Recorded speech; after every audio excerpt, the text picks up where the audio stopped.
oleh Allah Subhanahu wa taala. Kemudian yang kedua, iman berasaskan kepada ilmu. Ini yang dipanggil sebagai ilmu yaqin. Apa yang dimaksudkan dengan iman berasaskan kepada ilmu ini adalah iman berasaskan kepada dalil yang yakin, sebagaimana yang kita pelajari ini. Kemudian orang yang mempunyai iman yang yakin ini, setelah dia meyakini kewujudan Allah, dia beribadat, bermuraqabah kepada Allah Subhanahu wa taala, maka dia akan mencapai iman yang disebut sebagai ainul yaqin dalam penghayatan hatinya. Dan bila dia bermuraqabah, istiqamah lagi di dalam beribadat kepada Allah Subhanahu wa taala, maka dia akan mencapai keyakinan yang tinggi kepada Allah yang dikatakan haqqul yaqin. Iaitu iman mereka yang dikatakan sebagai ahli-ahli ma'rifat, orang-orang yang sampai kepada tahap ma'rifatullah Subhanahu wa taala. Dan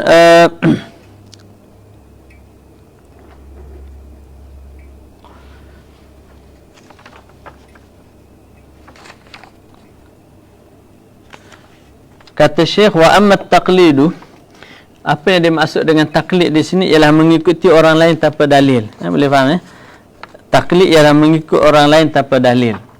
Wa amma taqlidu wa huwa an ya'rif al-aqaid al-khamsin wa lam ya'rif laha dalilan ijmaliyan atau tafsilian. Adapun orang yang bertaklid, maksud orang bertaklid lawan kepada hak yang sebelum ni yang dikatakan wajib kepada setiap orang mukallaf itu mengetahui akidah berasaskan kepada dalil. Ini adalah orang-orang yang mencapai keyakinan. Sebab kita tahu tuan-tuan bahawa akidah Islam ini adalah merupakan akidah yang wajib kita imani secara yakin. Sebab itu berakidah ini adalah al-i'tiqad al-jazim al-mutabiq lil waqi'an dalil. Mana-mana persoalan akidah, dia merupakan persoalan yang perlu kita yakini. Semua persoalan-persoalan akidah yang akan dibahaskan selepas ini, dia memerlukan kepada keyakinan, dan setiap perkara yang kita nak yakini ia mesti berasaskan kepada dalil, berasaskan kepada bukti. Kata dia, amma taqlidu wa huwa an ya'rif al-aqaid al-khamsin wa lam ya'rif laha dalilan ijmaliyan atau tafsiliyan fakhtalafal ulama'u fih. Jadi di sini Syekh nak beritahu bahawa orang yang bertaklid di dalam persoalan akidah ini, ulama berselisih pendapat sama ada imam mereka itu diterima ataupun tidak diterima. Sebilangan ulama mengatakan perselisihan berkaitan dengan persoalan taklid ini adalah bertolak daripada perselisihan ulama berkaitan dengan kewajipan mengenal Allah Subhanahu wa taala itu. Apakah yang wajib bagi kita pertamanya adalah ma'rifah, ataupun yang wajib pertamanya kepada kita adalah nazar. Jadi bagi yang mengatakan yang wajib kepada kita itu adalah ma'rifah, jadi orang yang tidak ada ma'rifah seolahnya tidak ada iman. Kalau yang wajib bagi dia itu adalah nazar, mana orang yang tidak ada nazar, maka dia tidak kufur, tapi dia hanyalah berdosa kerana tidak menggunakan nazar itu untuk mencapai ma'rifatullah Subhanahu wa ta'ala. Jadi dengan sebab itu, bagi yang mengatakan bahawa nazar itu adalah wajib, dan wajib itu adalah wajib usul untuk mencapai ma'rifat, maka dengan asas itu mereka mengatakan bahawa orang yang bertaklid itu akan membawa kepada kekufuran. Tapi bagi yang berpandangan bahawa nazar dan ma'rifat itu adalah merujuk kepada masalah hukumnya fura', iaitu berdosa orang yang tidak berfikir, maka orang yang bertaklid ini hukumnya adalah berdosa. Dan pendapat yang kita tengok jumhur ulama bahawa orang yang bertaklid dalam bab akidah ini, sekiranya mereka mampu berfikir, mereka adalah termasuk kalangan orang yang berdosa dan tidak kufur di sisi Allah Subhanahu wa taala. Itulah pendapat yang rajih, walaupun dalam kitab kita ini Syekh Muhammad Fudali akan mengulangi persoalan ini di setiap persoalan akidah di depan sana. kerana untuk menyatakan bagi saya betapa pentingnya persoalan akidah ini supaya kita tidak bertolak daripada taklid, kerana akidah ini adalah al-fardu ain bagi setiap orang Islam untuk mempelajarinya. Jadi kata dia fakhtalafal ulama ufih, mana ulama berselisih pendapat tentang hukum orang yang bertaklid di dalam akidah. Faqala ba'dhum la yakfi at-taqlid wal muqallidu kafirun.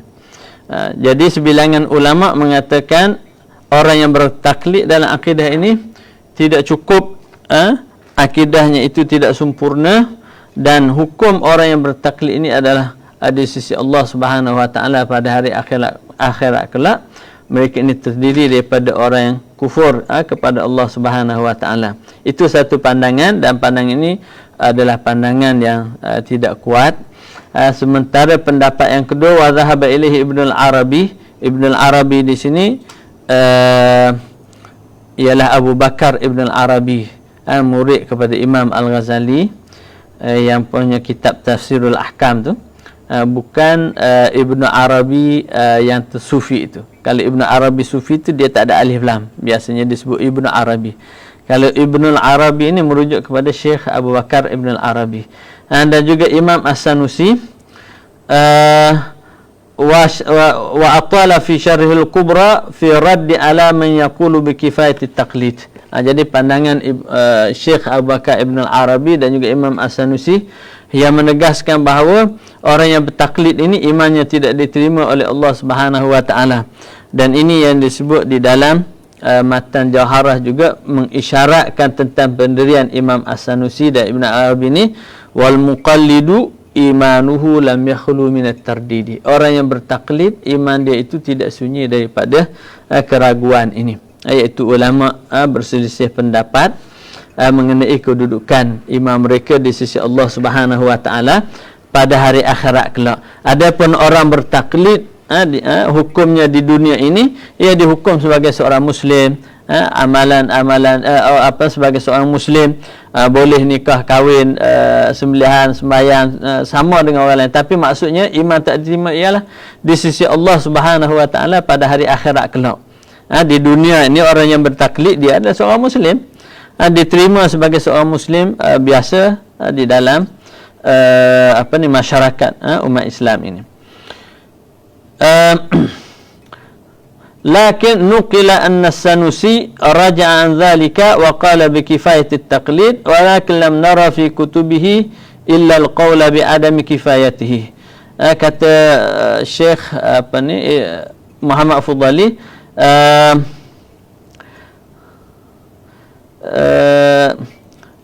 wa atala fi syarhil kubra, Imam As-Sanusi telah menjelaskan secara terperinci dalam buku dia Syarah Al-Kubra, Akidah Al-Kubra, untuk menolak pandangan yang mengatakan orang bertaklid ini iman dia cukup dan diterima oleh Allah Subhanahu wa taala.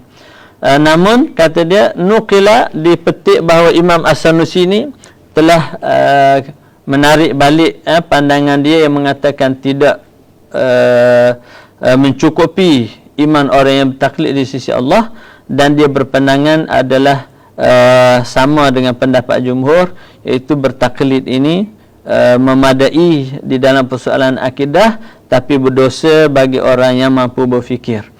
Cuma kata Syekh Al-Fudali, lakin lam nara fi kutubihi illa al-qawla bi'adami kifayatihi. Namun kita tidak mendapati di dalam tulisan-tulisan Imam Sanusi pandangan yang tersebut itu. Kalau tidak silap saya, dalam kitab Imam Sanusi Sarah kepada Matan Al-Jazairiyah, nama kitab dia tu Al-Manhajus Sadid, kata silap saya.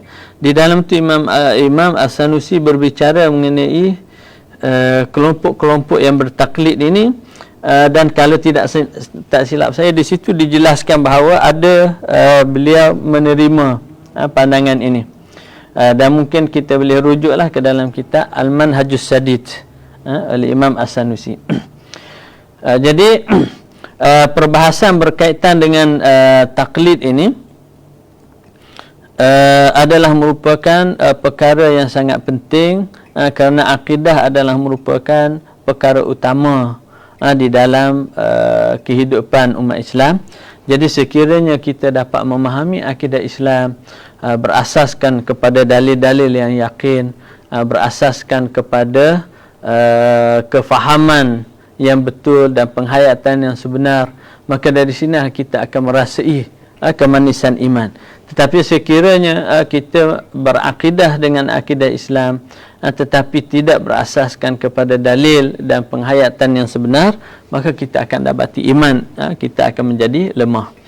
Baik, kemudian kata dia muqaddimatun, muqaddimah pengenalan ataupun pendahuluan.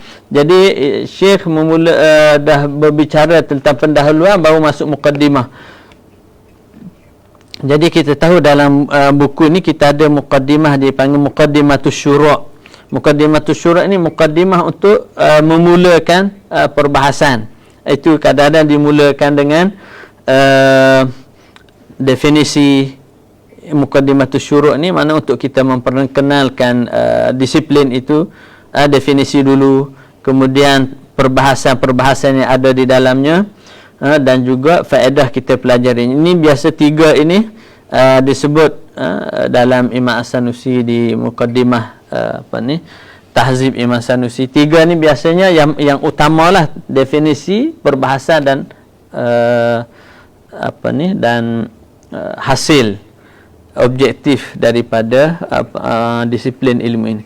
Walaupun ada yang juga disebut sebagai muqaddimatus syuru' ni ialah al-mabadi'ul asyarah itu, termasuk hukum mempelajarinya, apa hukum mempelajari suatu ilmu itu, nisbah ilmu tersebut, termasuk dalam ilmu syariah, dan beberapa lagi lah sumber dia. Itu adalah termasuk di dalam muqaddimatus syuru'. Jadi muqaddimah yang disebut oleh Syekh di sini, kata dia ini adalah muqaddimah untuk kita meyakini dan memahami ilmu akidah ini. Jadi seolah-olah ilmu akidah yang akan dibincang oleh Syekh selepas daripada ini, kita tidak akan faham kecuali dengan memahami muqaddimah ini, iaitu memahami persoalan hukum. Persoalan hukum yang akan dibincang oleh Syekh ini, persoalan hukum akal, jadi ini adalah di antara perkara yang penting, kerana kan tidak memahami hukum akal ini menjadi sebab kepada seseorang itu menyeleweng, sesat, dan juga kita tengok masalah-masalah yang timbul di dalam perbahasan akidah di luar sana, ia berpunca daripada masalah ini. Sebab itu kita tengok kitab-kitab akidah yang ditulis sebelum Imam Sanusi tidak berbahas ataupun tidak berbicara secara langsung berkaitan dengan perbahasan hukum akal ini. Tapi bermula daripada Imam Sanusi dan juga selepasnya, perbahasan hukum akal ini dijadikan sebagai muqaddimah untuk kita memahami ilmu akidah ni. Sebab tanpa muqaddimah hukum akal ni kita tidak akan dapat memahami ilmu akidah ini. Jadi dengan sebab itu sangat penting kita memahami konsep hukum akal ini. Maka dengan sebab itu kata Imam Al-Fudhali, alam anna fahmal aqaidil khamsin al-atiyah yatawaqqafu ala umurin salasah. Pemahaman 50 akidah yang akan dibincang dalam kitab ini adalah tertakluk kepada kita dapat memahami tiga perkara ini, iaitu wajib, mustahil, harus. Al-wajibu wal mustahil wal jaiz. Wajib, mustahil dan harus. Masuk wajib, mustahil dan harus ini ialah wajib, mustahil, harus dari sudut akal. Sebab itu tuan-tuan, di dalam perbahasan awal ini perlu kita memahami bahawa hukum ini ada tiga. Satu, hukum syarak, dan yang kedua hukum akal, dan yang ketiga hukum adat. Ini berkaitan dengan sumber maklumat yang kita ada.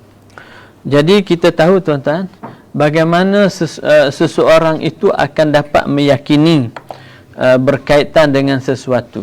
Jadi kita akan dapat meyakini bila kita dapat mengetahui melalui sumber-sumber ilmu yang sampai kepada kita. Jadi ada ilmu yang sumbernya melalui panca indera. Panca indera kita yang 5, kita melihat, kita mendengar, kita sentuh, rasa. Jadi kita yakin. Okey. Jadi maklumat dan pengetahuan yang berasaskan kepada panca indera ini, itu termasuk dalam perbahasan hukum-hukum adat yang berkaitan dengan sebab musabab ini, hukum adat. Yang kedua, maklumat-maklumat yang tidak dapat dicapai oleh panca indera, maka kita perlu menggunakan maklumat itu berasaskan kepada sumber daripada akal kita. Jadi maklumat yang sampai kepada kita melalui sumber akal ini, perlu kita faham hukum akal ini. Hukum akal yang ada 3 ini. Dan tidak boleh jadi 4, dan tidak boleh kurang jadi 2. Iaitu akal kita pasti akan menghukum sesuatu itu sama ada dia wajib, mustahil ataupun harus. Dan yang ketiga, sumber yang sampai kepada kita melalui wahyu. Maka di sini ada hukumnya dipanggil hukum syarak. Yang mana hukum syarak ini akan lahir daripada dia itu hukum-hukum taklifi yang 5. Sama ada sesuatu itu disuruh oleh Allah maka dia wajib, ataupun disuruh oleh Allah SWT tapi tidak sampai kepada tahap wajib maka dia sunat. Yang ketiga, sesuatu yang dilarang oleh Allah maka dia adalah haram, dan sekiranya yang dilarang itu tidak larang sampai qat'i maka dia makruh, dan sekiranya sesuatu itu tidak disuruh dan tidak dilarang maka dia adalah harus. Okey. Jadi sumber ataupun perbahasan yang utama dalam perbahasan yang nak dibincangkan oleh Syekh di sini ialah perbahasan berkaitan dengan hukum akal. Perbahasan dengan hukum akal. Kenapa hukum akal ni yang dijadikan asas dalam pemahaman akidah ini?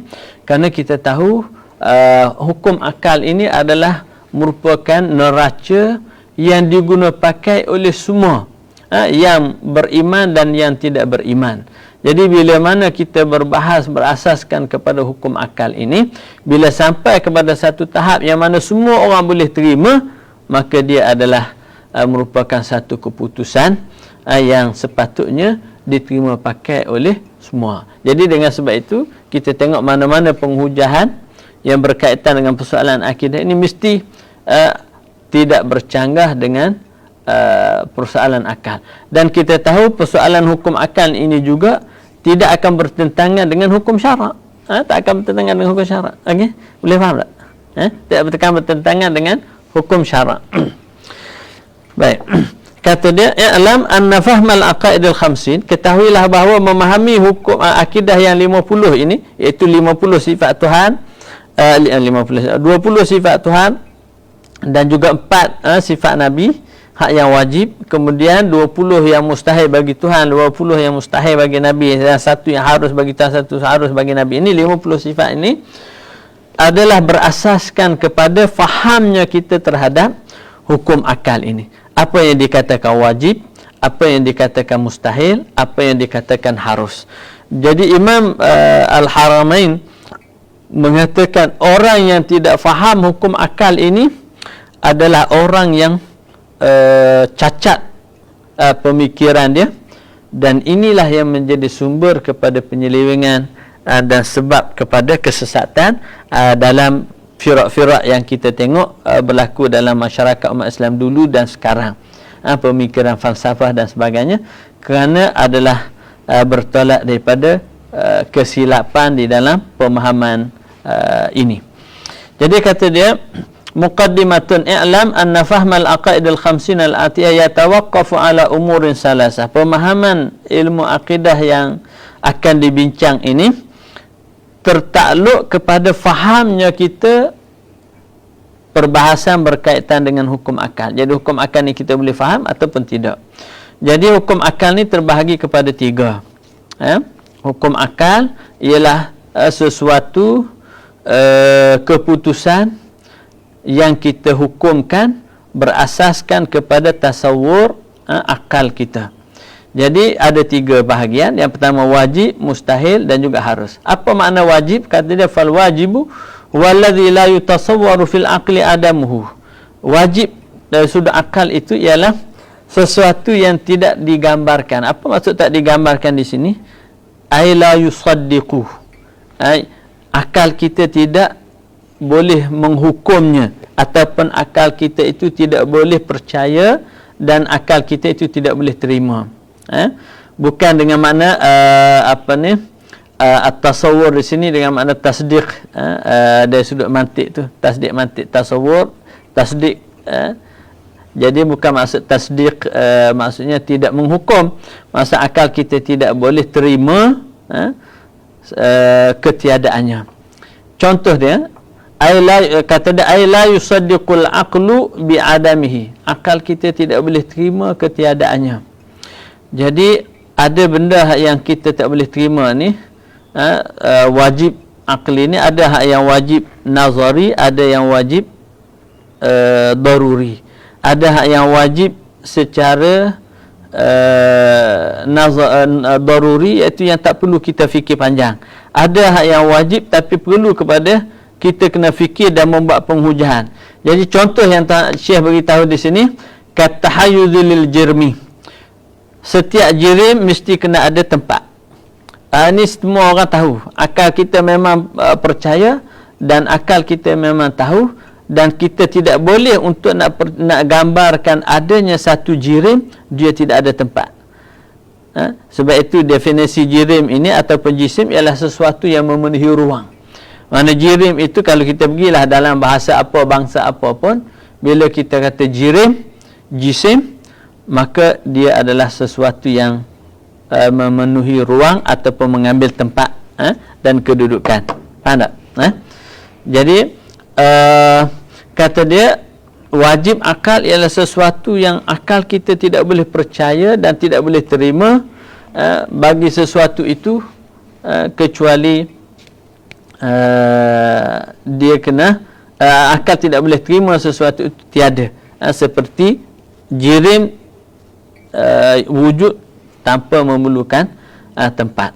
Jadi tempat ini bila kita tasawur sahaja jirim, mesti kita akan menghukumkan dia ini memerlukan tempat.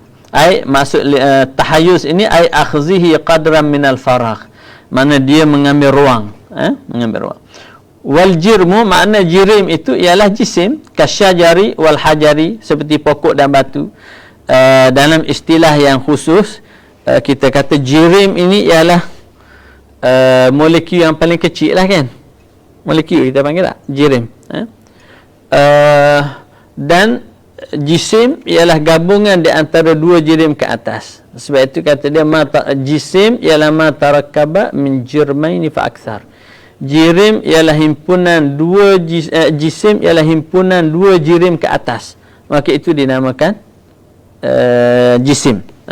Jadi hak paling kecil daripada jisim ini namanya jirim, dan yang paling kecil lagi atom lah, ataupun dipanggil sebagai jauhar al-fard dalam istilah ilmu kalam ni.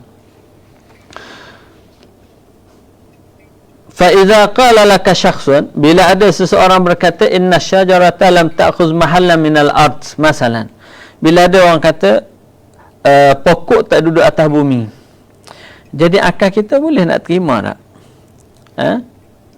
La yusaddiqu aqluka bidzalik, akal kita tak terima. Jadi kenapa persoalan ini dibincang? Sebab kita tahu bahawa persoalan akidah ni kita nak yakin. Kalau sesuatu itu kita tidak boleh faham, macam mana kita nak meyakini persoalan akidah? Sebab kita dah sebut juga dalam pengenalan dulu, akidah Islam ini adalah akidah yang berasaskan kepada disiplin ilmu dan saintifik. Makna sesuatu yang boleh diterima dan boleh difahami. Sekiranya kita tidak boleh terima dan tidak boleh difahami, maka bagaimana kita nak meyakini? Kerana semua persoalan akidah berasaskan kepada disiplin, berasaskan kepada ilmu.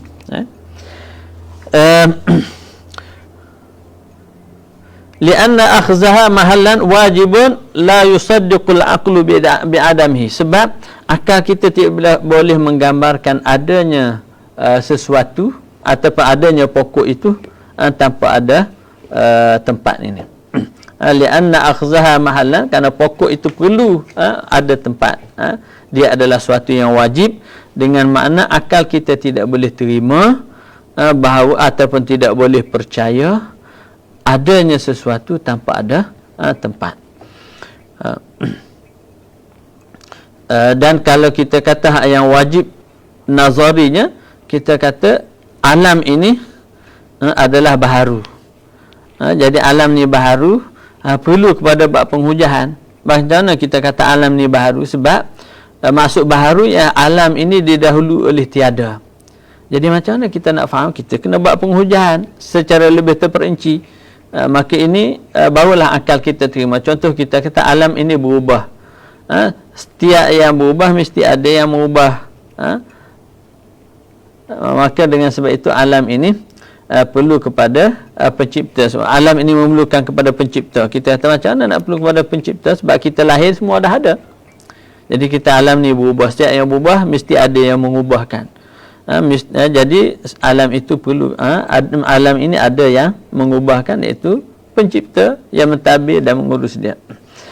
Kemudian yang kedua, mustahil. Wal mustahilu huwa alladhi la yutasawwaru fil aqli wujuduhu. Mustahil ini ialah akal kita tidak boleh terima kewujudan dia. Sebalik daripada makna wajib tadi. Wajib makna akal tak boleh terima tiada, makna mesti ada. Seperti kita kata pokok mesti akan ada tempatnya. Begitu juga hak yang mustahil, sebaliknya akal kita tidak boleh terima kewujudannya. Ay la yusaddiqul aqlu biwujudihi. Akal tidak boleh terima kewujudannya. Fa idza qala qailun, bila orang kata innal jirmal fulani, jirim tertentu, khalin anil harakati was sukuni ma'an. Satu jirim dia tidak bergerak, dia tidak diam. Jadi kita tak boleh faham. Mustahil. Sebab apa? Kerana sudah maklum secara nyata dan terang bahawa sesuatu jirim itu sama ada dia bergerak ataupun dia diam. Sewaktu dia bergerak maka tiada diamnya, sewaktu dia diam maka tiada geraknya. Jadi salah satu daripada dua tersebut. Lianna khuluwahu anil harakati wasukun mustahil. Kerana jirim yang tidak ada keadaan semikian itu tidak boleh diterima akal. La yusaddiqul aqlu biwuqu'ihi. Akal tidak boleh terima boleh berlaku sedemikian. Jadi itu yang kedua. Yang ketiga ialah al-jaizu, suatu yang harus. Apa maksud suatu yang harus? Huwallazi yusaddiqul aqlu biwujudihi taratan wa bi'adamihi ukhra. Iaitu maksud harus ini ialah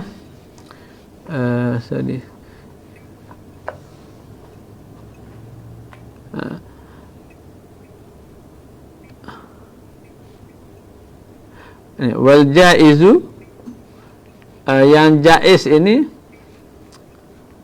supaya mungkin kita boleh nampak itu wal jaizu, yang harus itu ialah sesuatu yang mana akal kita boleh menerima adanya dan akal kita juga boleh menerima tiadanya. Seperti kita sekarang ni boleh ada dan boleh tiada. Jika dikehendaki Allah ada, maka kita wujud, diadakan. Jika dikehendaki oleh Allah Subhanahu Wa Taala ini tiada, maka kita akan mati dan ditiadakan oleh Allah Subhanahu Wa Taala. Ataupun contoh yang diberikan oleh Syekh di sini, kawujudi waladin li Zaid. Jadi Zaid ini seorang lelaki, kalau dia kahwin, dia dapat anak ke tak dapat anak? Harus saja boleh untuk dapat anak dan boleh untuk tidak dapat anak, bergantung kepada ketentuan daripada Allah Subhanahu Wa Taala. Allah Subhanahu Wa Taala yang mengurniakan kepada kita anak bila dikehendaki oleh Allah, dan tidak dikehendaki Allah maka kita tidak dikurniakan anak. Sebagaimana Tuhan firman dalam Quran, au yuzawijuhum dhukranan wa inasan wa yaj'alu liman yasha'u inasan wa yaj'alu liman yasha'u dhukura au yuzawijuhum dhukranan wa inasan wa yaj'alu liman yasha'u aqimah. Tuhan kurniakan bagi seorang tu anak lelaki, anak perempuan, ataupun dikahwinkan dua orang ni dan dia tidak mendapat anak zuriat, dia menjadi mandul, mana itu ada kurniaan. Jadi harus saja bagi seseorang itu dia boleh dapat anak dan dia juga tidak dapat anak. Fa idza qala qailun inna Zaidan lahu walad, bila orang kata Zaid ini ada anak, jadi akal kita boleh terima, tapi dengan syarat dia kahwin lah. Jangan Zaid mari dia kata dia ada anak tapi tak kahwin, atau macam mana akal kita boleh nak terima. Dia kata dia ada anak tapi tak kahwin, akal kita tak boleh terima, kecuali bila berlaku perkara itu mukjizat, sebagaimana yang berlaku kepada Nabi Isa alaihi salam. Adapun kepada manusia biasa, maka kita tidak akan terima bahawa dia ada anak tanpa ada perkahwinan. Jadi kata dia, akal kita boleh terima adanya anak bagi Zaid. Fa idza qala qailun inna Zaidan lahu waladun jawaza aqluka, akal kita harus dan menerima sedemikian, ay saddaqa bidzalik, makna dia percaya dan terima. Wa idza qala inna Zaidan la walada lahu, bila orang kata Zaid ini tidak ada anak, jawaza aqluka, mana akal kita juga membenar dan akur, kita terima. Kenapa? Kerana seseorang itu boleh dia ada anak dan boleh dia tidak ada anak. Ini secara jelas dan nyata. Fahadhil aqsamus salasah yatawaqqafu 'alaiha fahmul aqaid. Kata Imam As-Sanusi, pemahaman terhadap tiga hukum ini adalah merupakan suatu perkara yang asas untuk kita faham akidah. Sebab apa? Sebab nanti kalau orang tak faham akidah, nanti dia akan tanya, Allah Subhanahu Wa Taala dia boleh tak buat Tuhan satu lagi? Tengok dia tak faham. Dia tak faham hukum akal. Maksud sekarang ni dia tak faham. Seolah-olah bagi dia, kalau Tuhan tak boleh buat Tuhan satu lagi, maka dia bukan Tuhan lah. Dia tak mampu. Dia tak mampu, dia tak ada kuasa. Jadi sebab dia tak faham apa peranan sifat Allah Subhanahu Wa Taala. Begitu juga orang yang tidak faham hukum akal ini, dia akan terjebak kepada banyak masalah-masalah yang lain lagi. Engkar mukjizat, engkar azab kubur. Jadi dia kata azab kubur macam mana boleh ada di dalam kubur? Tak pernah pun orang dengar, orang nampak. Sebab dia tak faham persoalan azab kubur ni macam mana. Hukum akalnya itu adalah harus, tetapi dia pergi kata bahawa azab kubur ni adalah mustahil. Asas kepada mustahilnya kerana dia tak nampak. Jadi sekarang ni tak nampak ini adalah hukum berasaskan kepada panca indera. Sedangkan yang berlaku di dalam kubur itu alamnya barzakh. Jadi sekarang ni alat kita kata nak tahu benda yang zahir, kita mesti menggunakan alat yang zahir. Nak tahu perkara yang ghaib, kita mesti menggunakan alat yang boleh untuk kita mengetahui benda yang ghaib. Sebagaimana yang kita dah jelas dalam pengajian kita yang pertama dulu, kita kata asas kepada ilmu ini ialah kita mesti mengetahui sesuatu. Kita kata dulu sekiranya kita menyatakan sesuatu petikan, maka kita mesti memastikan sumbernya itu betul. Sekiranya kita membuat dakwaan, maka kita mesti kena ada dalil. Dan dalil kepada sesuatu, jika dia bersifat material, maka kita akan menggunakan alat-alat untuk menguji benda yang material. Sekiranya benda bukan material, kita tak boleh menggunakan alat-alat seperti panca indera dan sebagainya. Jika sekarang perkara itu adalah perkara ghaib, di luar daripada upaya akal kita, maka kita perlu menggunakan sumber yang lain, iaitu daripada wahyu Allah Subhanahu Wa Taala. Tetapi walaupun wahyu beritahu, apakah akal kita menolak? Tidak. Akal kita tidak menolak. Sebab itu dalam Imam As-Sanusi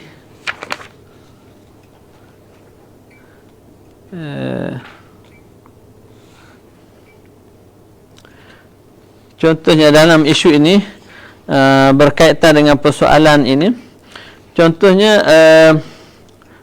ulama-ulama ahli sunnah bila menolak golongan Mu'tazilah yang mengatakan azab kubur ni mustahil akal. asas yang mengatakan mustahil akal ni sebabnya kata kita tak dapat tengok. Jadi tidak dapat tengok ini bukan berasas kepada akal. Jadi dengan sebab itu ulama-ulama ahli sunnah menolak mereka ini dengan mendatangkan bukti yang menunjukkan bahawa azab kubur berlaku itu sesuatu yang harus. Jadi perlu untuk kita bezakan di antara wajib, mustahil dan juga harus.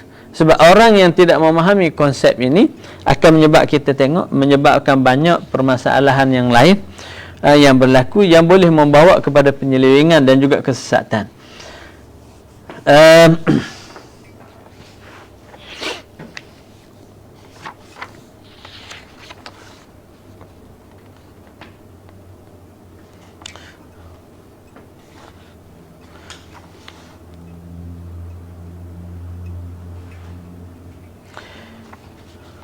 Okey.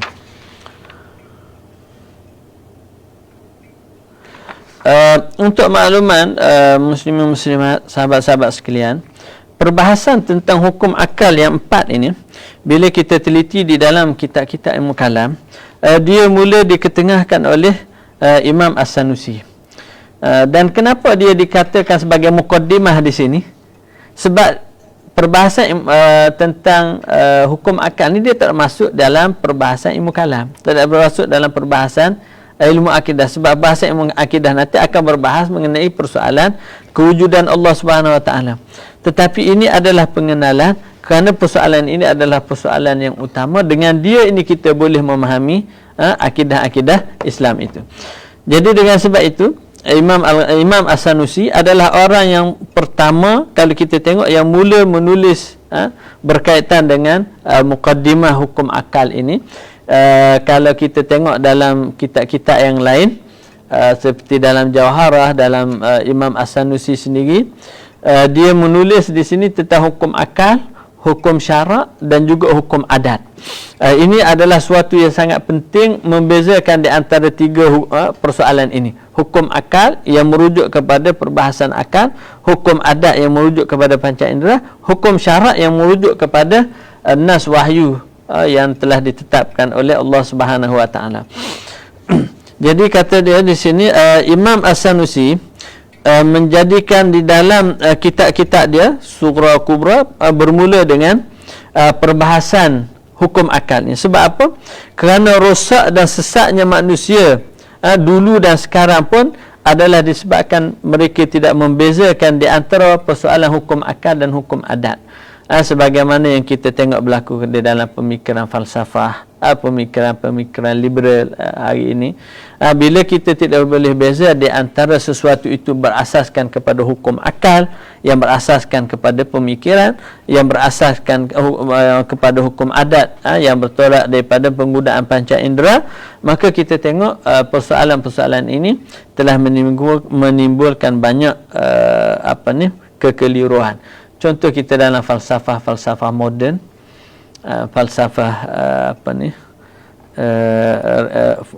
positisme waqi, yang ataupun mereka yang berpegang kepada konsep relatif, semua ini bertolak daripada pemahaman hukum akal dan juga hukum adat ini. Jadi dengan sebab itu kata ulama kita membezakan di antara hukum adat dan hukum akal ini adalah sebahagian setengah dah daripada jalan akidah yang betul. Dia kata dia at-tafriq baina hukm al-adi wa hukm al-aqli ni huwa nisfu at-tariq li husnil i'tiqad. Maknanya sebahagian dah daripada jalan untuk kita memahami akidah. Jadi kalau kita tengok manusia di peringkat awal, dia mengetahui dengan panca indera dulu, kemudian selepas daripada itu dia akan mengetahui berasaskan kepada hukum akal. Jadi kita tengok manusia akan melazimi, biasanya akan memahami, mengetahui sesuatu berasaskan hukum panca indera, dia boleh sentuh, boleh rasa. Selepas dia dah tahu penggunaan panca indera, maka dia akan bertolak kepada hak yang lebih tinggi dan lebih mendalam, iaitu dengan menggunakan akal dan juga membuat hukum berasaskan kepada pemahaman akal ini. Baik, kata dia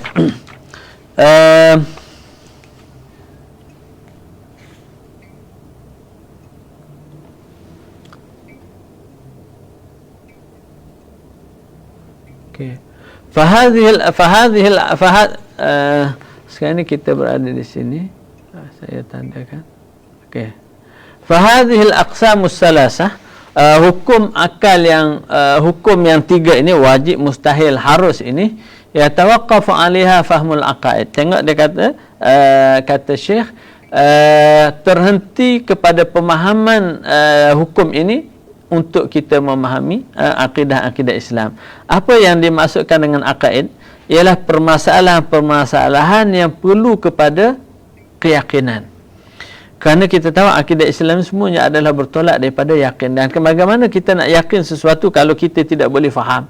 Mesti sesuatu itu boleh difaham dan boleh dihukum dengan akal kita. Sebab itu akidah Islam ni bukan sekadar fitrah saja, tetapi dia adalah jelas, terbukti. Jadi fatakunu hadhihi salasah wajibatan ala kulli mukallafin min zakarin wa unsa. Jadi dengan sebab itu kata dia, memahami hukum akal yang tiga ini juga adalah merupakan suatu yang wajib bagi setiap orang mukallaf, lelaki dan perempuan, lianna ma yatawaqqafu alaihi alwajib yakun wajiban. Ni kaedah yang digunakan oleh Syekh dalam kaedah ma la yatimul wajib illa bihi fahuwa wajib. Maknanya kita tidak akan dapat memahami akidah Islam kecuali dengan memahami hukum akal. Maka dengan sebab itu hukum akal ni kita nak kena faham. Sebagaimana wajib kita belajar ilmu akidah, kerana kita tidak akan faham akidah-akidah Islam kecuali dengan kita memahami ilmu akidah. Faman lam ya'rifha ay lam ya'rif ma'na al-wajib wa ma'na al-mustahil wa ma'na al-jaiz falaysa bi'aqil.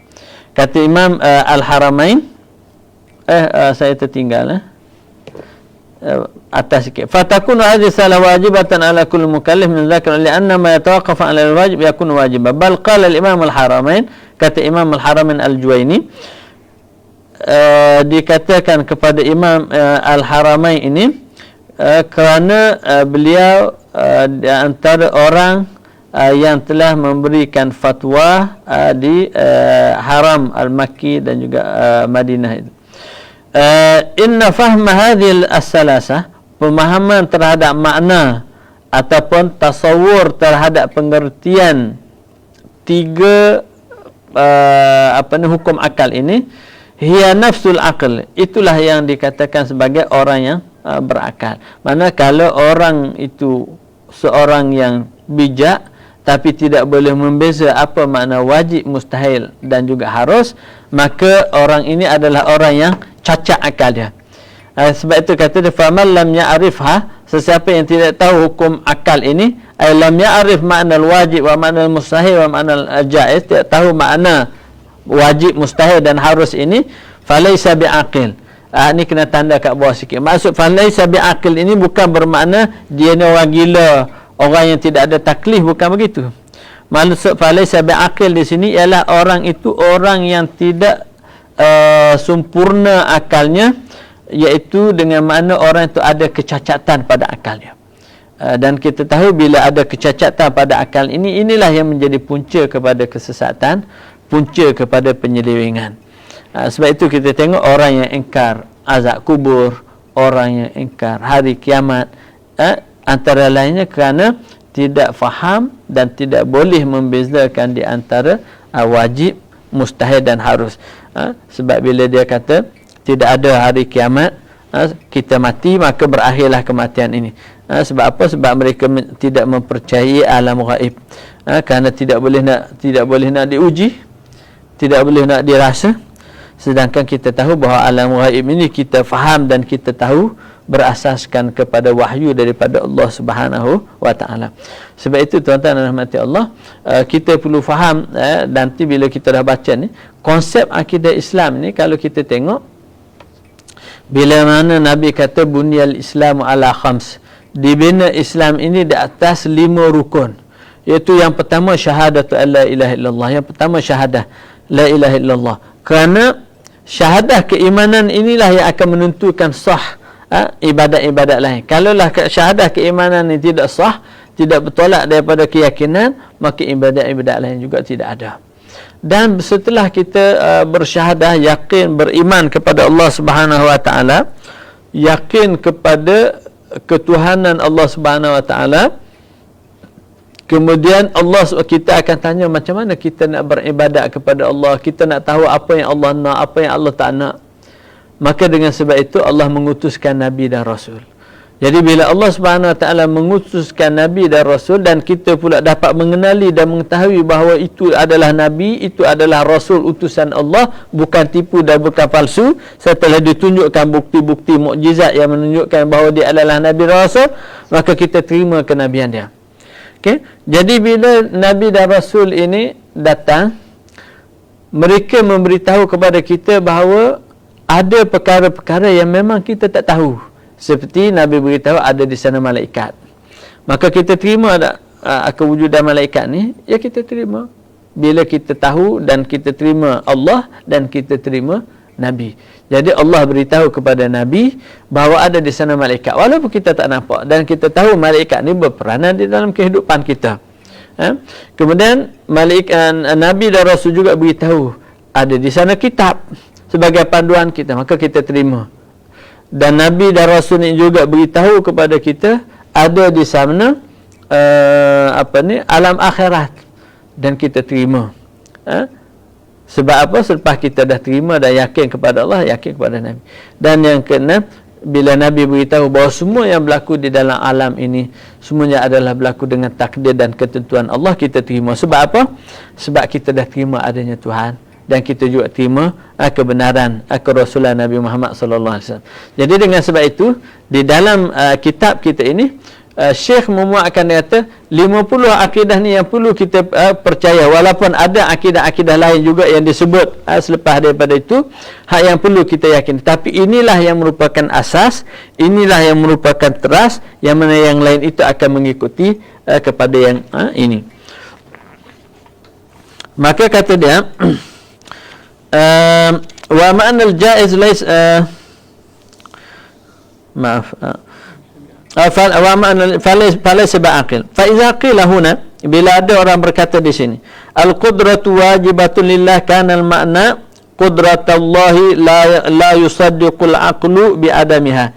Bila orang kata qudratullah wajibatun lillah, al qudratu wajibatun lillah, qudrat adalah sifat yang wajib bagi Allah.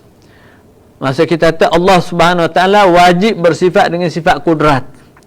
Jadi akal kita akan terima. Sebab apa? Sekiranya kita kata Allah Subhanahu Wa Taala ni tidak ada sifat kudrat, maka tidak adalah alam semesta ini.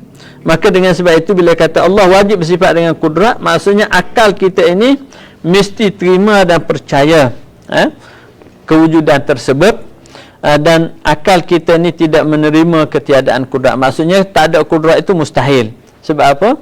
Kerana tanpa kudrat macam mana nak ada alam semesta? Kita tengok banyak ciptaan yang ada di hadapan kita. Tidak mungkin kita kata ada di hadapan kita ini meja, ada di hadapan kita ini bangunan, tapi berlaku tanpa ada pencipta. Mustahil dah. Ataupun berlaku dengan pencipta, tapi pencipta tersebut tidak ada kudrat.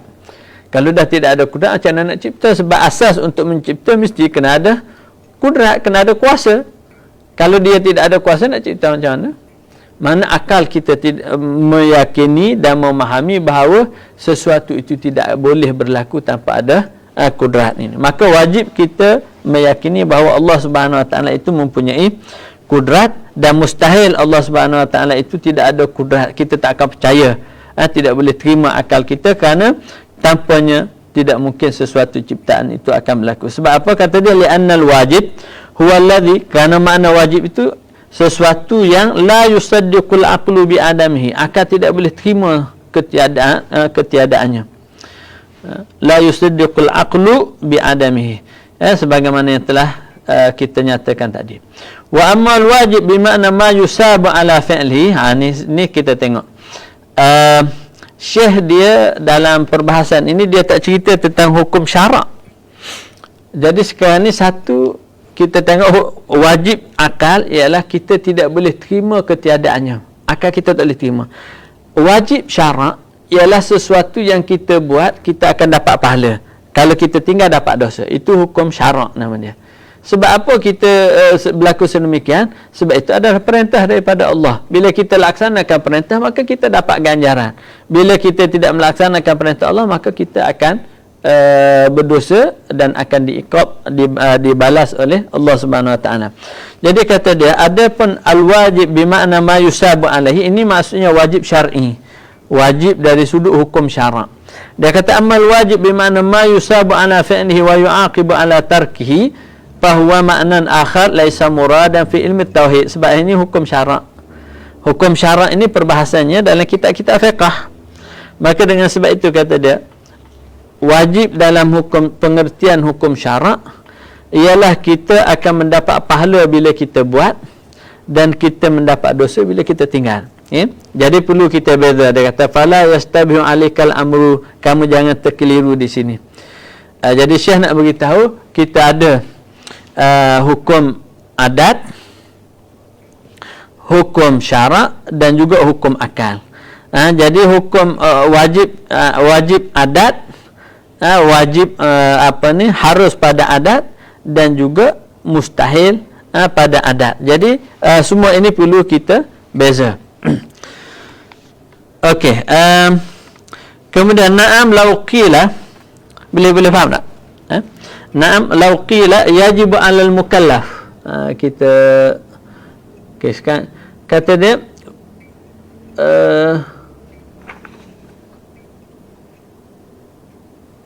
ni. Okey. Sorry. Bagi yang ikut na'am law qila, ini law qila yajibu 'alal mukallaf, wajib bagi setiap orang mukallaf i'tiqad qudratullah taala, kana al-ma'na yusabu 'ala zalika. Kalau orang kata wajib kepada setiap orang mukallaf beriktikad bahawa Allah Subhanahu wa taala itu berkuasa, maka kana al-ma'na yusabu 'ala zalika, maka maknanya dia akan mendapat pahala. Apa maksud dia? Mana kita sekarang ni, yang pertama kita meyakini Allah Subhanahu Wa Taala mempunyai sifat, iaitu sifat kudrat. Dan bila kita beriktikad dengan sifat tersebut, dan itulah yang ditetapkan oleh syarak, maka iktikad kita itu mendapat pahala dari sudut hukum syarak. Maka sebab itu kata dia, yajibu 'alal mukallaf, wajib bagi setiap orang mukallaf beriktikad bahawa Allah Subhanahu wa taala, bahawa qudrat, yajibul 'alal mukallaf i'tiqad qudratillah taala. Allah Subhanahu wa taala mempunyai sifat kudrat, kana al-ma'na yusabu 'ala zalim, maka dia akan mendapat pahala, wa yu'aqibu 'ala tarkihi, dan dia juga akan diazab oleh Allah Subhanahu wa taala sekiranya dia tidak beriktikad sedemikian. Sebab apa? Sebab kita tahu bahawa mempelajari ilmu akidah ini adalah wajib. Selepas kita mempelajari dan kita juga melihat berasaskan kepada dalil, bila Tuhan kata dalam Al-Quran, wallahu ala kulli syai'in qadir, Allah Subhanahu wa taala itu atas segala sesuatu itu amat ataupun maha berkuasa. Jadi ini menunjukkan bahawa Allah Subhanahu wa taala ada sifat kudrah, dan akal kita juga menyaksikan ciptaan Allah Subhanahu wa taala yang sangat banyak dan besar, bukit bukau, gunung ganan dan sebagainya. Ini menunjukkan bahawa Allah Subhanahu wa taala itu mempunyai sifat, iaitu sifat kudrat. I'tiqad kita sedemikian menepati syarak, maka kita mendapat pahala, mendapat pahala. Fa farqun baina an yuqal i'tiqadu kadza wajibun wa baina an yuqal al-ilmu masalan wajibun. Jadi dua-dua ini kita perlu kita beza. Fa farriq, kata dia, hendaklah kamu beza di antara keduanya. Sebab apa? Satu merujuk kepada hukum syarak, satu merujuk kepada hukum akal. Yang merujuk kepada hukum akal kita kata wajib dari sudut akal, makna Tuhan mempunyai sifat kudrat, dan i'tiqad kita terhadap sifat kudrat Allah Subhanahu wa taala itu adalah tuntutan syarak yang wajib kita beriktikad. Maka bila kita beriktikad Tuhan bersifat dengan sifat kudrat, kita mendapat pahala. Sekiranya kita mengatakan Tuhan tidak mempunyai sifat kudrat, maka kita akan berdosa. Dan kalau kita menafikan bahawa Allah Subhanahu wa taala itu bersifat dengan sifat yang maha kuasa, maka ini boleh membawa kepada kekufuran. Kerana kita telah menafikan sifat yang wajib bagi Allah sebagaimana yang telah dinyatakan di dalam Al-Quranul Karim. Sebab itu ingkar kepada sifat-sifat Allah Subhanahu Wa Taala boleh membawa kepada kekufuran kerana ingkar kepada apa yang ada di dalam Al-Quran. Cuma ulama khilaf bila ulama Mu'tazilah mengingkari sifat-sifat ma'ani, kudrat, iradat, ilmu hayat, sama, bahasa kalam, tapi dia mengisbatkan yang Tuhan ni maha kuasa. Ada. Jadi ulama mengatakan ingkar itu adalah fasik. Ingkar itu adalah fasik. Tapi ingkar bahawa Tuhan itu maha kuasa dan sebagainya adalah membawa kepada kekufuran kerana ingkar apa yang jelas dinyatakan di dalam Al-Quran. Jadi kata dia, fafarrik, hendaklah kamu beza di antara kedua ini, ayyuqal i'tiqadu kadza wajib, iaitu beriktikad dengan demikian adalah wajib, maka ini adalah hukum syarak, kita dapat pahala. Kerana bila kita beriktikad dengan sedemikian, maka kita telah menuruti dan mematuhi kehendak dan tuntutan syarak di dalam Al-Quran. Antara ayyuqal al-ilmu masalan wajib, ilmu adalah merupakan sesuatu yang wajib. Li'annahu idza qila al-ilmu wajib lillahi subhanahu wa ta'ala, kana al-ma'na anna ilmu Allah ta'ala la yusaddiqu al-aqlu bi'adamihi. Kerana kita kata Allah Subhanahu Wa Ta'ala wajib bersifat dengan sifat ilmu, dengan makna akal kita tidak boleh faham bahawa Allah Subhanahu Wa Ta'ala ini tidak bersifat dengan sifat ilmu. Maka dengan sebab itu wajib Allah Subhanahu Wa Ta'ala bersifat dengan sifat ilmu.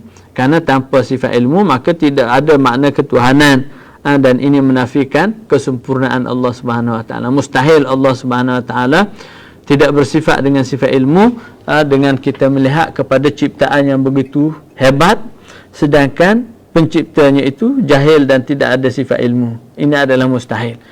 Bila kita tengok satu ciptaan seperti meja ataupun kursi inilah yang kita duduk ini, kalau orang tak ada ilmu, boleh dia ada nak buat?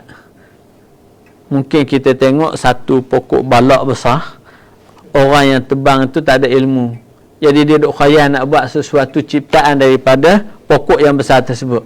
Akhirnya dia potong kat situ, potong kat sini, potong kat sini, habis kayu terpotong, tidak boleh mencipta apa-apa yang sepatutnya. Sebab tak ada ilmu, macam mana nak potong, macam mana nak sambung, tak tahu. Jadi kita tengok macam mana ciptaan yang begitu hebat dicipta itu, ini adalah disebabkan oleh penciptanya adalah sesuatu yang ataupun yang memiliki ilmu. Jadi dia kata di sini yang perlu kita beza ialah wajib kita mendapat pahala bila mana kita beriktikad mengikut ketetapan syarak, dan wajib Allah bersifat dengan sifat ilmu, dengan sifat kudrat, kerana akal kita tidak boleh faham dan tidak boleh percaya sesuatu itu ataupun Allah Subhanahu Wa Ta'ala itu tidak memiliki sifat kudrat ini. Mustahil bagi Allah tidak ada sifat tersebut. Kenapa? Kerana sifat-sifat itu adalah merupakan sifat kesempurnaan bagi Allah Subhanahu Wa Ta'ala, yang mana kita menyaksikan alam semesta yang terbentang luas ini tidak mungkin berlaku tanpa ada sifat tersebut. Okey,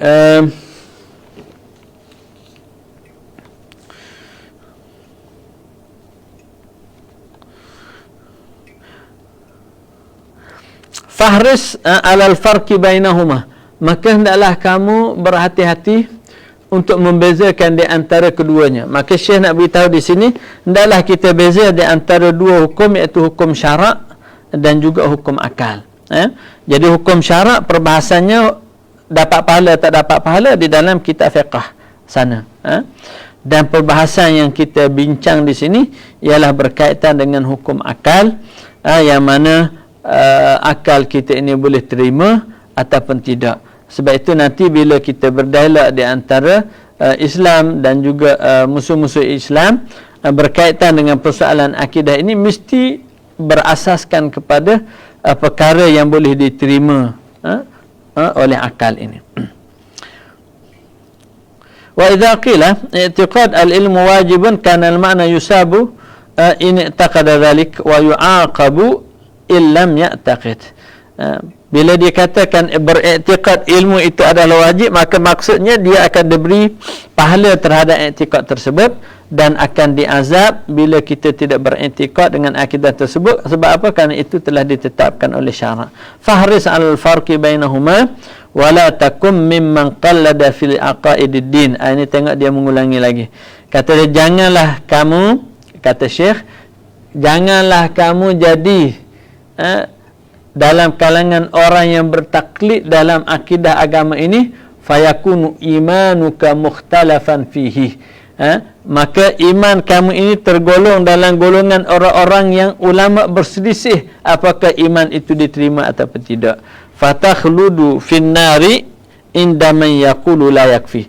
Kamu akan kekal dalam neraka kalau mengikut pandangan orang yang mengatakan orang yang bertaklid itu iman dia tidak memadai. Di akhirat kelak.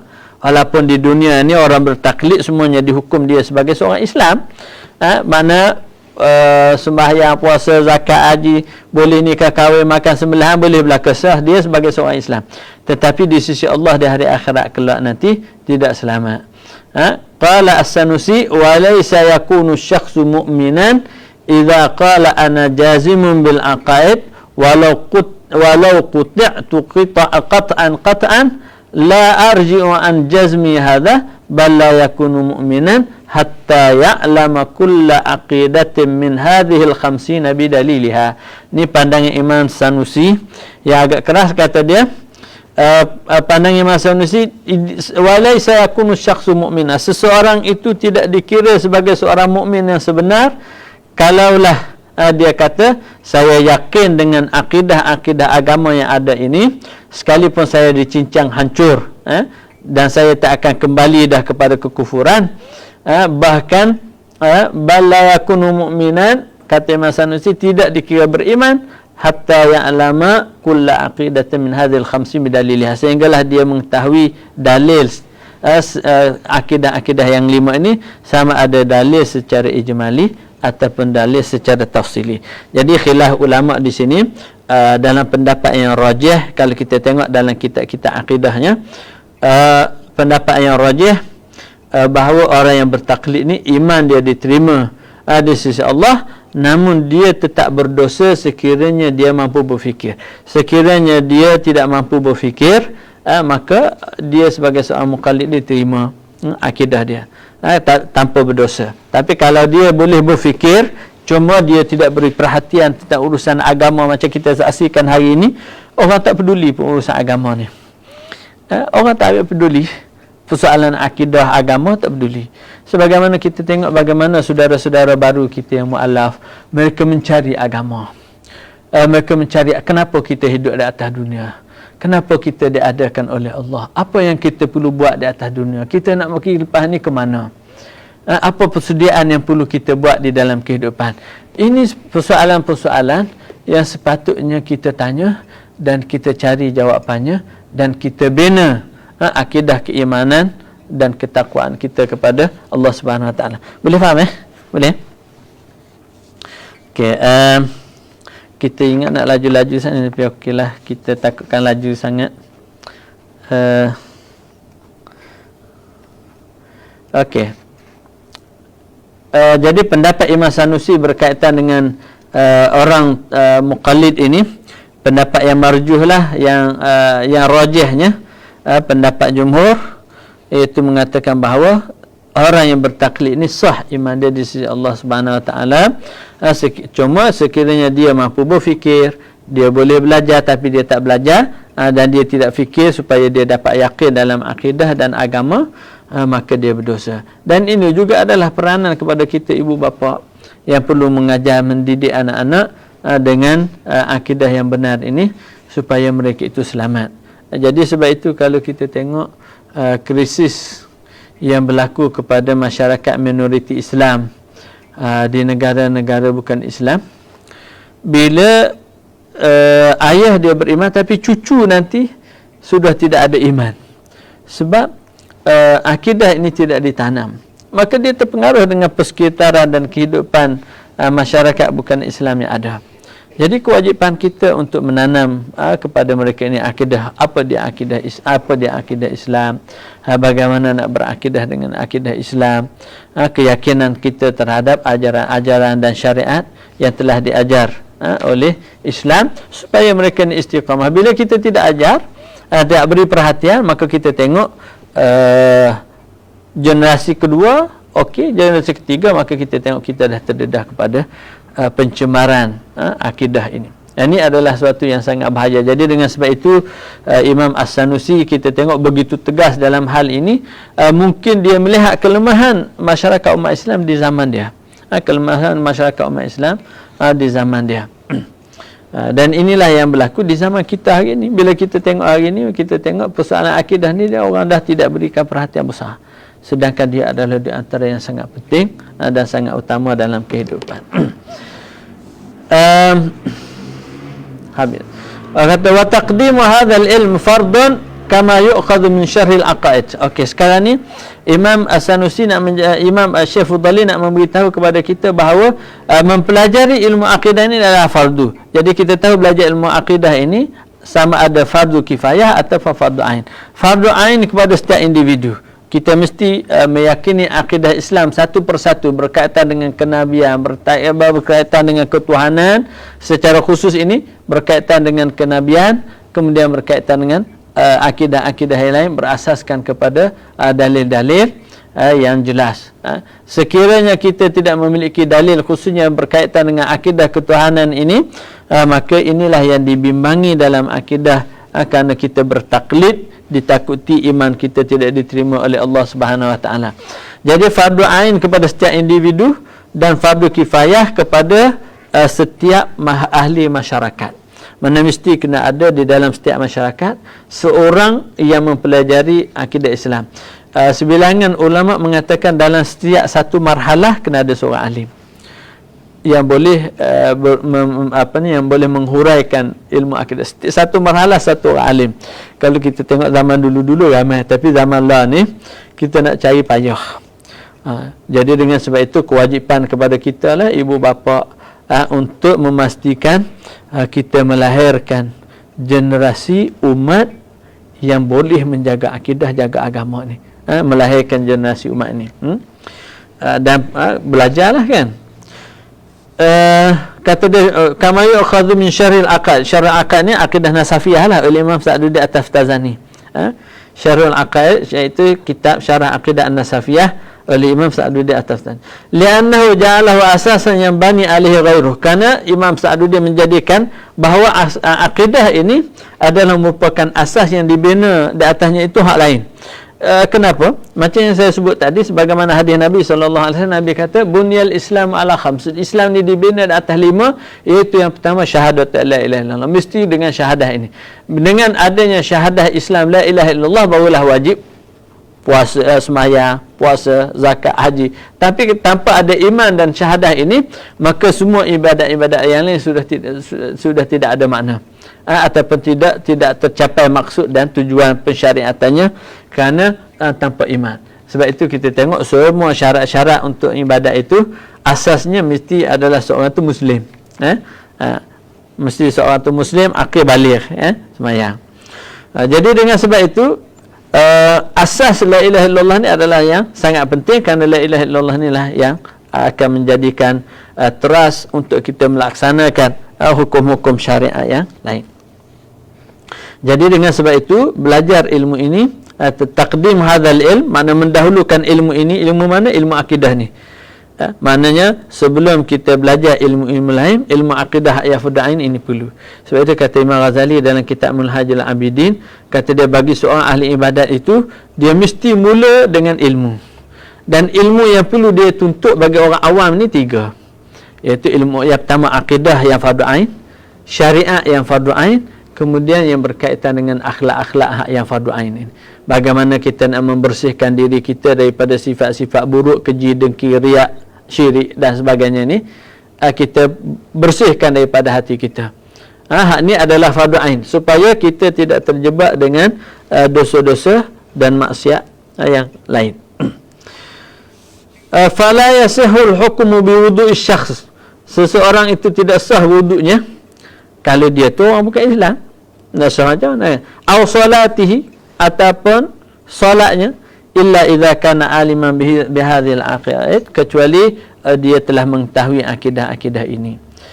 Jadi dengan sebab itu menjadi kewajipan kepada setiap orang Islam untuk memahami akidah ketuhanan. Apa yang dimaksudkan akidah al-aqaid bihadhil aqaid. Apa maksud bihadhil aqaid? Al-aqidah di sini ialah al-masail alladhi yahtaju ila al-jazmu fihi, iaitu masalah-masalah yang memerlukan kepada keyakinan, iaitu yang perlu kita yakin, berasaskan kepada dalil-dalil yang jelas itu. Au jaziman biha alal khilafi zalika, sebagaimana khilaf yang kita sebut tadilah, khilaf dalam bentuk orang yang bertaklid itu. Wa idza qila al-ajzu mustahilun alaihi ta'ala, bila kita katakan pula sifat lemah adalah mustahil bagi Allah, lawan kepada kudrat, ajzun. Mana Allah Subhanahu Wa Ta'ala wajib bersifat dengan sifat kudrat. Ya, maka kita pun beriktikad dengan penuh yakin bahawa Allah itu mempunyai sifat kudrat, maka kita mendapat pahala di atas iktikad tersebut. Dan kemudian kita juga beriktikad bahawa Allah Subhanahu Wa Ta'ala ini mustahil bersifat dengan sifat lemah. Kerana ini adalah menjadikan Allah Subhanahu Wa Ta'ala itu bersifat dengan sifat kekurangan. Kerana ada sifat ini, maka kita mustahil alaihi ta'ala, kana al-ma'na anna al-ajza la yusaddiqul aqlu biwuqu'ihi. Ini bermakna akal kita tidak terima.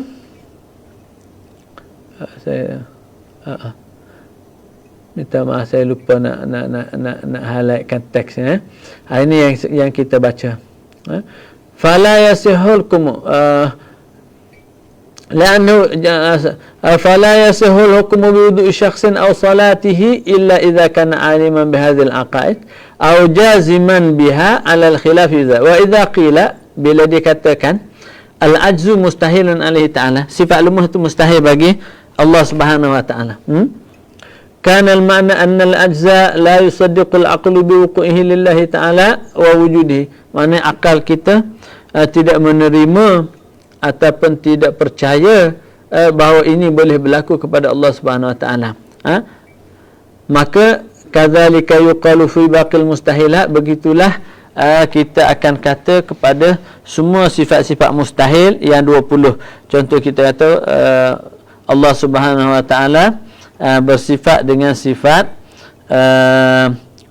qidam, maka mustahil bagi Allah Subhanahu Wa Ta'ala itu bersifat dengan sifat baharu.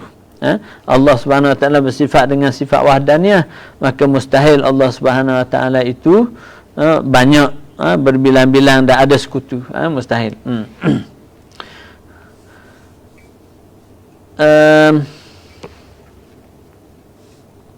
Kadza yuqalu fi baqi wa idza qila razaqallahu Zaidan bidinar, bila kita kata Allah Subhanahu Wa Ta'ala mengurniakan kepada Zaid dengan 1 dinar, yuqalu jaiz, itu adalah suatu yang harus. Maksudnya boleh sahaja Allah nak memberikan kepada Zaid ni dengan dinar, duit 1 dinar, ataupun tidak diberikan. Itu adalah suatu yang harus. Kanal makna ini bermaksud anna dzalika yusaddiqul aqlu biwujudihi taratan wa bi'adamihi ukhra. Mana dengan kata lain, boleh saja Tuhan nak mengadakan Zaid dan juga nak meniadakan, ataupun mengurniakan kepada Zaid harta ataupun tidak mengurniakan. Harus saja bagi Allah Subhanahu Wa Ta'ala, itu harus pada akal. Maksudnya harus pada akal apa? Akal kita boleh terima, akal kita boleh terima bahawa Allah Subhanahu Wa Ta'ala mengurniakan kepada seseorang itu dengan sesuatu kurniaan, ataupun dia tidak mengurniakan kepada dia dengan apa-apa kurniaan. Habis. Kemudian kata dia, walyadhkuru laka al-aqaid al-khamsi mujmalatan qabla dhikriha mufassalatan. Jadi di sini Syekh Fudali akan menyebut apa yang dikatakan 50